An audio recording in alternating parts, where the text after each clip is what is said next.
या श्रीस्वयं सुकृतिनां भवनेष्वलक्ष्मी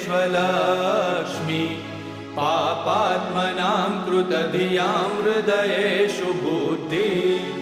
श्रद्धा सतां कुलजनप्रभवस्य लज्जा तां त्वां नताः स्म परिपालय देवि विश्वम् किं वर्णयाम तव रूपमचिन्त्यमेतत् किं चातिवीर्यमसुरक्षयकारि भूरि किं चाहवेषु चरितानि तवानियानि सर्वेषु देवसुरदेवगणादिकेषु हेतुः समस्तजगतां त्रिगुणापि दोषे न ज्ञायसे हरिहरादिभिरप्यपारा